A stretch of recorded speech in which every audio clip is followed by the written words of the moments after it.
All the way up in the air. Keep walking toward me. Keep walking toward me. Hadim, come on, buddy. Don't retreat. Come back this way. Come toward me, man. Come toward me. My gun is only out because I don't know what you're going to do. When you get to over here, I'm going to have you, listen to me. I'm going to have you lay down on the ground, and my gun is going in my holster. I promise you.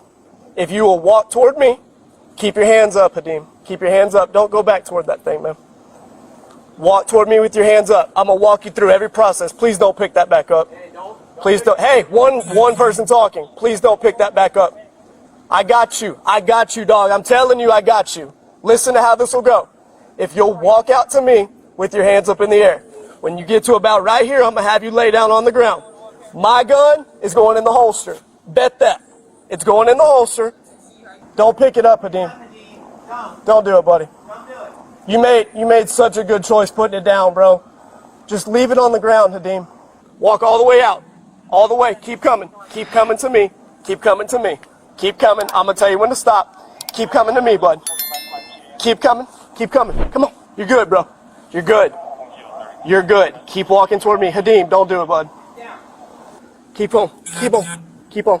Keep on. Keep coming toward me. Keep coming toward me. The pavement's going to be hot. What I'm going to have you do is I'm going to have you lay down in the grass. Lay down in the grass. Lay down in the grass. Lay down in the grass. Lay down in the grass. Watch. Lay all the way down. My gun is going in its holster. Somebody's got cover.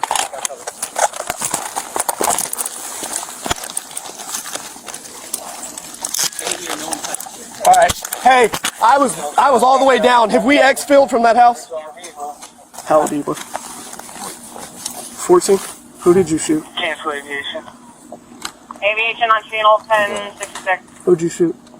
18-year-old is facing felony charges tonight. Detectives say he shot and killed his mother and also shot her boyfriend. Annie Mapp is live in the Riverview neighborhood where it happened Saturday. Annie, what do you know tonight? Stacey, detectives say this shooting happened during an argument between the victim and her boyfriend. I spoke to her family members off camera today, and they say this tragedy is heartbreaking, as not only have they lost that mother, but now her son is also facing time behind bars. In Riverview, Florida, on September 16, 2023, what began as a calm Saturday afternoon at home turned into an unthinkable tragedy. Tiffany Harris, 39, sat quietly on the couch next to her boyfriend of just a month. The house felt peaceful, voices low, and nothing seemed out of place. But have you ever felt a subtle shift in the room where someone you love seems different, lost in thought, disconnected?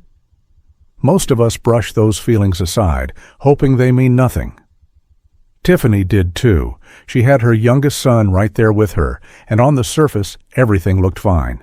Yet deep beneath, something was changing, and within minutes, this ordinary day would spiral into horror that stunned the entire community. What makes this story so haunting is the choice Tiffany made in the moments that followed. When gunshots echoed through the living room, she could have run or hidden, saving herself.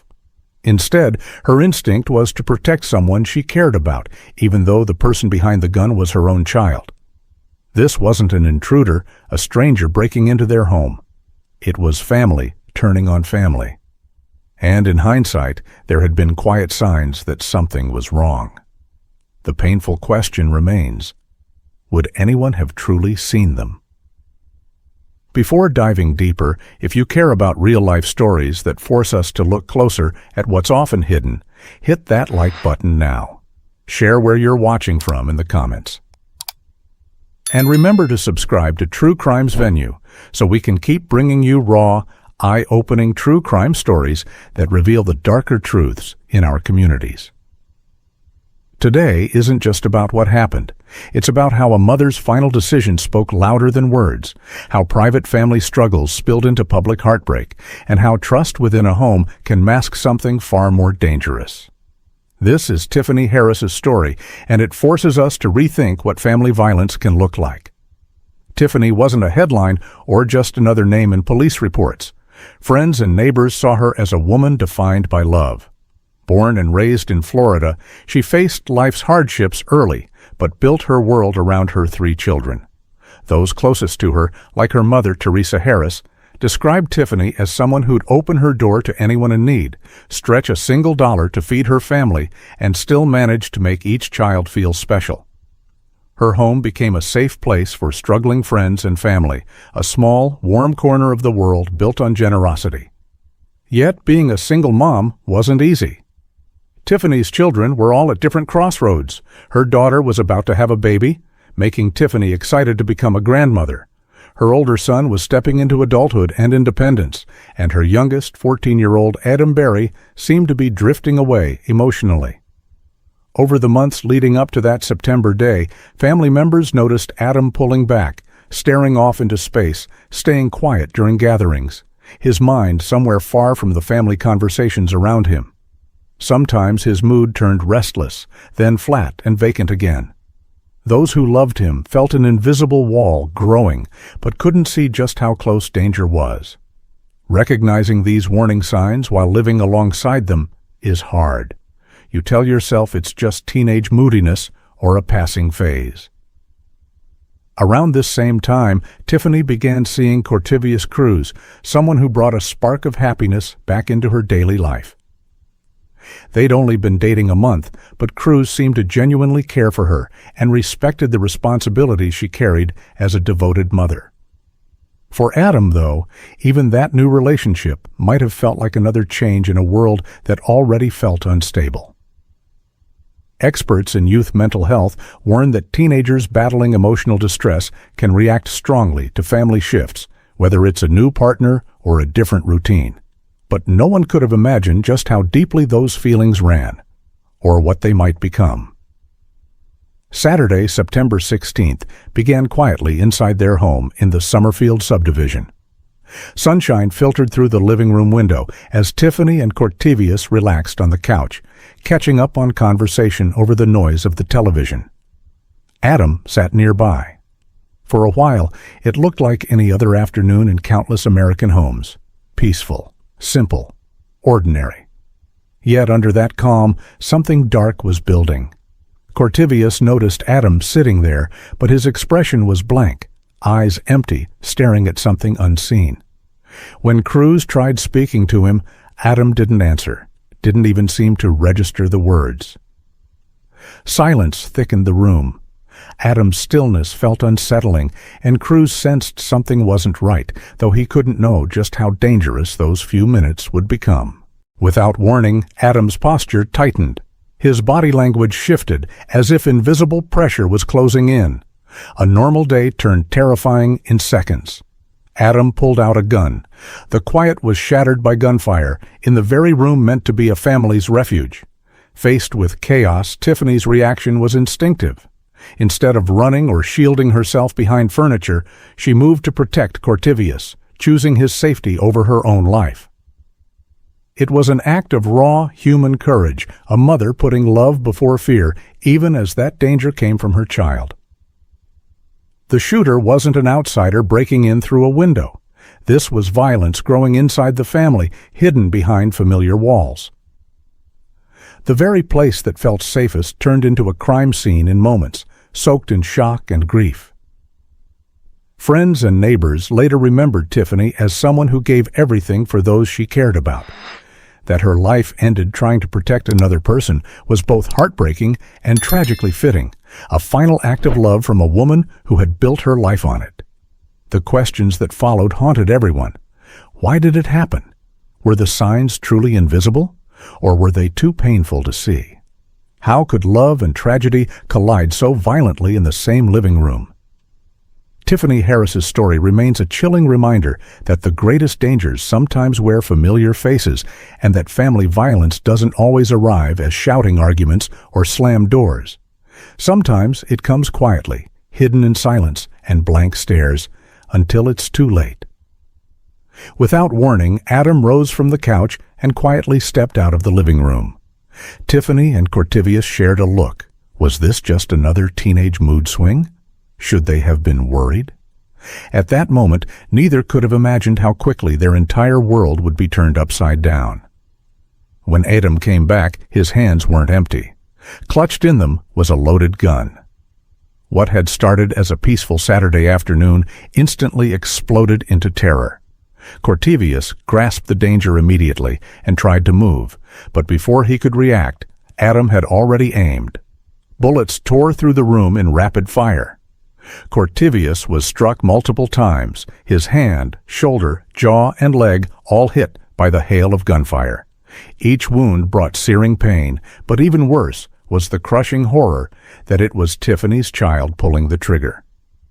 This wasn't an unknown intruder or a masked stranger. This was someone Cortevius had shared a couch with moments earlier. Yet amid the chaos, Tiffany Harris did what mothers so often do. With no thought for her safety, she leapt into action.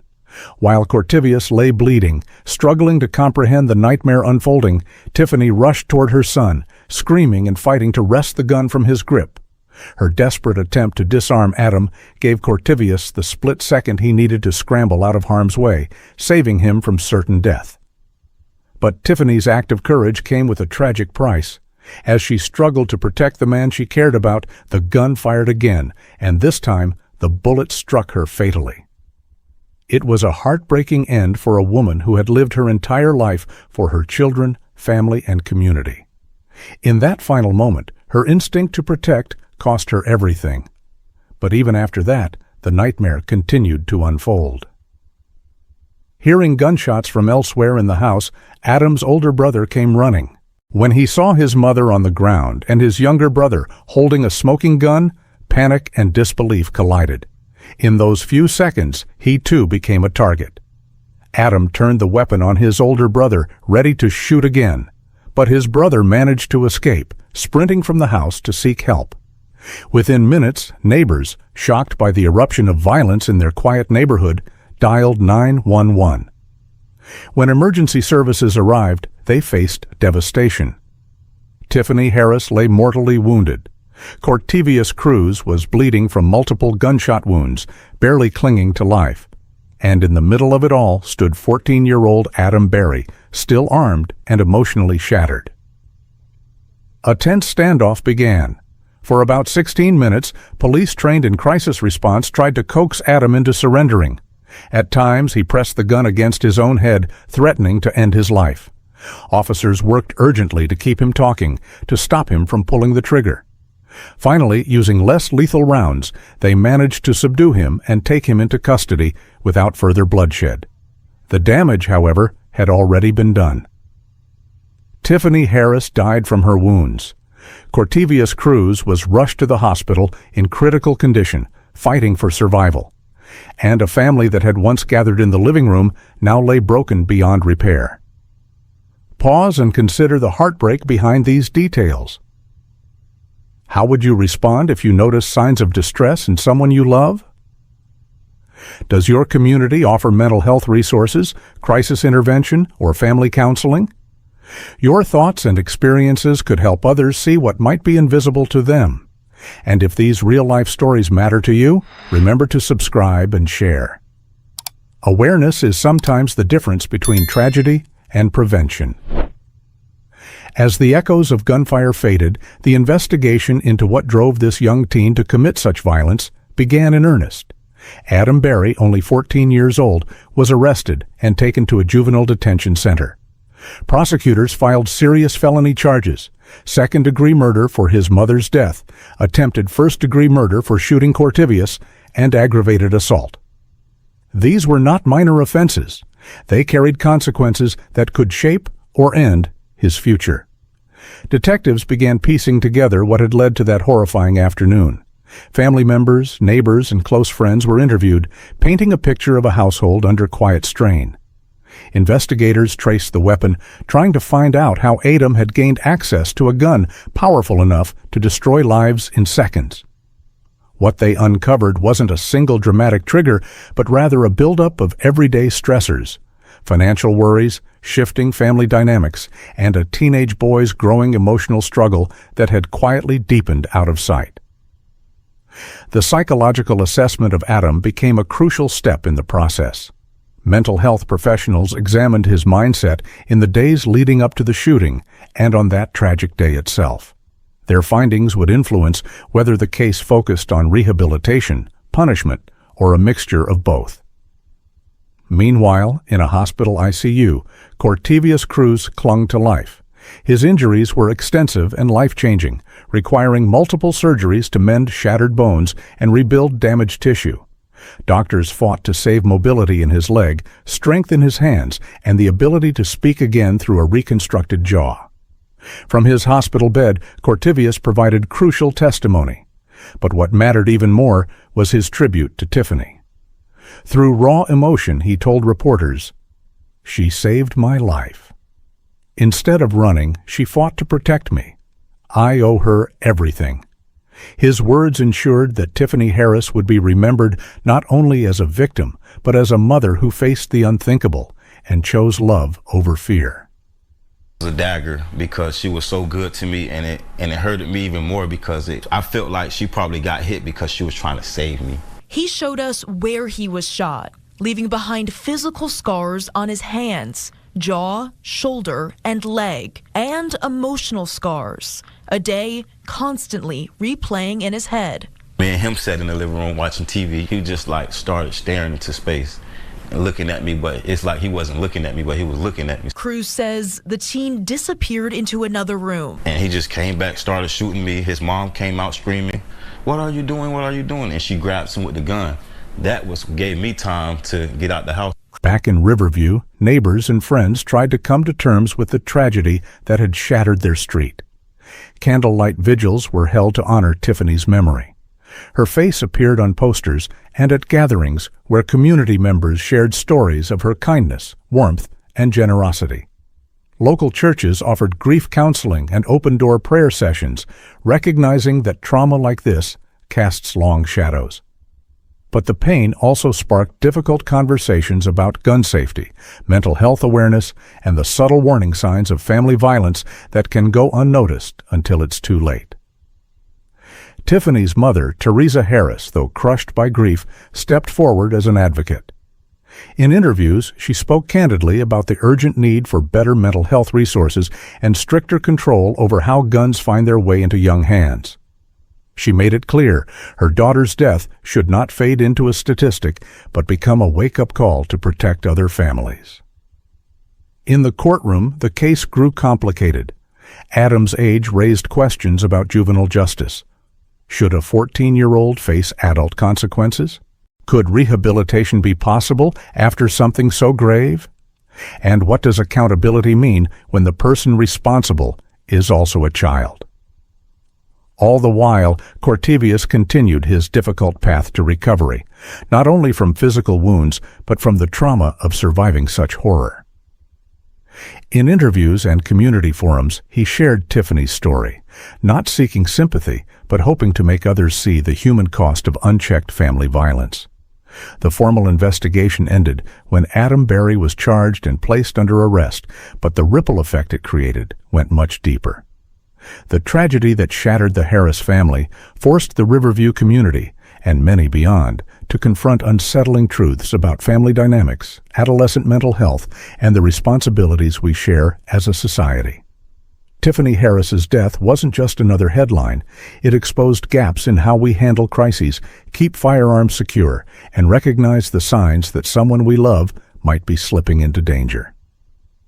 This story compels us to ask painful questions and look honestly at our communities. Across the country, the mental health crisis among teens has quietly reached alarming levels, yet countless families find themselves without affordable resources or guidance. Adam's gradual changes, the distant stares, emotional withdrawal, flashes of anger, were classic warning signs that something deeper was wrong. But spotting those red flags is only the start. The real challenge comes in knowing what to do next and having the strength to act, even when it's terrifying. Parents often wrestle with a question that has no easy answer. When does normal teenage moodiness cross over into a sign of real danger? Experts say that when isolation and volatility persist, it's time to intervene. Communities need to ensure that families don't face this alone by providing mental health services in schools, partnerships with local clinics, and crisis lines that truly respond. Just as vital are the questions this tragedy raised about gun safety. How did a troubled 14-year-old gain access to a loaded firearm? Was it properly stored, and were there moments when it could have been removed from the home? In the aftermath, Tiffany's mother, Tiffany Harris, has become a fierce advocate for change. She argues that gun owners have an obligation to secure their weapons, especially when a child in the household shows signs of mental struggle. That responsibility doesn't just belong to parents, but to every adult who keeps a gun at home. Family violence prevention must also expand beyond what most people picture. We often think of domestic violence as abuse between partners or toward young children, but the horror that took Tiffany's life came from within her own child. Parents and caregivers need guidance on what to do if they suspect their child could become violent, not later, but before tragedy strikes. And community responsibility means everyone plays a role. Teachers, neighbors, youth pastors, and coaches can all notice warning signs and help connect families to support, but only if there's training, awareness, and real resources ready when those calls come. Tiffany's story didn't end the day she died. Her memory sparked new initiatives across Riverview. Today, support groups meet to help parents struggling with troubled teens. Schools have strengthened mental health screenings, aiming to catch crises earlier. Community agencies now offer emergency help for families in danger. And most powerfully, Tiffany's last moments, charging toward danger to protect Cortivius, remain a living reminder of what love looks like when it's put into action. Cortivius Cruz, now healing from his physical wounds, keeps her spirit alive. At schools and local gatherings, he shares what happened, not for sympathy, but as a warning that love must be paired with awareness and real intervention. His message resonates. Heartbreak alone doesn't stop violence, but heartbreak transformed into change might. Of course, none of this can bring Tiffany back. She was just 39 years old, a mother who had spent her entire adult life putting her children and community first. But her sacrifice inspired changes that could save lives in the future. In her final moments, she did what many hoped they would do: act to protect someone they cared about, no matter the cost. This isn't only Tiffany's story. It's a story that belongs to every community grappling with how to keep its families safe. It forces us to look again at the subtle warnings we sometimes ignore, the tough conversations we avoid, and the steps we delay until it's too late. It asks us to recognize that love alone, without action, can't always stop disaster. Tiffany Harris still fights for better mental health care and responsible gun ownership, believing these reforms might spare another family. Cortivius keeps sharing its story, turning trauma into prevention.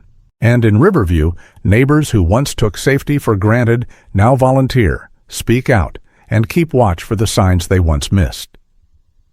The true legacy of Tiffany Harris lives on in each person watching this video, hearing her story, and choosing to act. Whether it's speaking up when you see warning signs, demanding better mental health support, or reminding a friend to lock away their gun, each step matters. Tiffany gave everything in her final act of love. Now it's our turn to protect the next family before tragedy strikes.